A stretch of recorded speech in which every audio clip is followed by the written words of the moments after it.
In this video, I will show you the step I take in getting from here to here.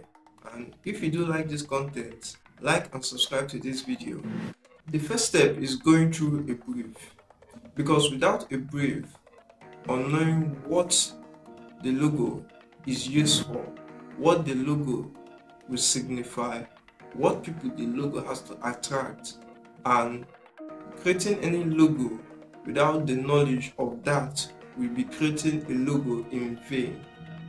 Not in vain but a logo with no use. So the first process I take, or the first step I take in creating a logo, is going through the brief. And going through the brief, what I'll be getting from the brief is the name of the business, what the business does, the problem that the business needs to solve, and whether there is any particular symbol or sign they want I should include in their logo. And if you are wondering on where can you get a brief, there are a lot of places to get a brief, and I will share with you two places. So you can get a brief through ChatGPT. You can type it a prompt and tell me that you need a brief for a particular business with particular terms, and it will give you your answer.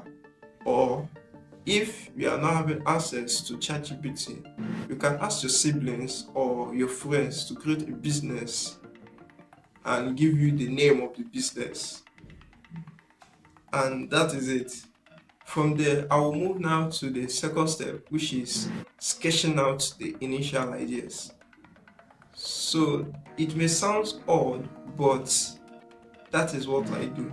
Because after going through the brief, I will have a lot of things like what the business does, what symbols I need to include, what are the target audience, everything like that. And that will give me a sense of knowledge that I need to sketch out some ideas first so that I can understand clearly, or I can go out of the box. What I'm saying going out of the box is that before doing any of your researches, which is the third phase, you won't be going out of the box. You will be kind of stick to the particular information you got so that you can find a way to figure it out.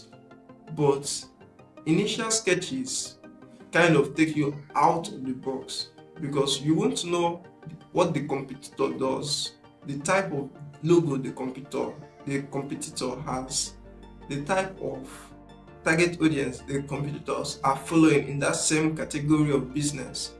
And that's what gives me an edge in creating a good logo design.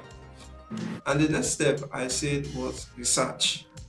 So you can agree with me that this research phase is one of the boring but the most important phase. So this phase carries a lot of research, as you may know, deep diving into what the business does, what particular target audience, what are the competitors inside the target audience, what logo the competitor use to attract customers in that same business. And that is how you will do all your researches so that you can get most of the information right. And there are a lot of ways to get it. A lot of ways to get information about your target. Go it on Google, any browser you need, and they'll give it to you. So this is important because you need all those information to really understand the business. And you, without understanding the business, the logo you are creating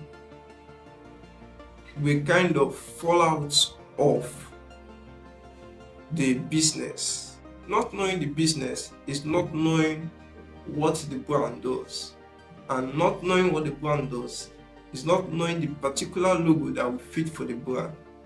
The last step is sketching out ideas. So in this phase, I'm trying to bring all what I have gathered from the first step to the third step.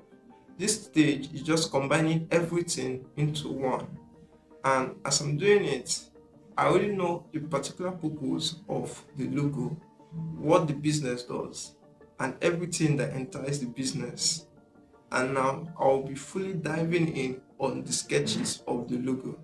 And after everything, after all the checking, the sketching, and the rest, I will finally get to a point that this is my final sketch or my final typography that I will use for the business. And then I will dive into the software I'm using to vectorize it. So this is my process, and this is how I change a type text into a logo. I hope you found it helpful. If you did, hit like and subscribe to the channel, and comment in the comment section if you have any difficulties in graphic design or anything based in brand identity design. I'm Frank, and I'll see you in the next one. Shalom.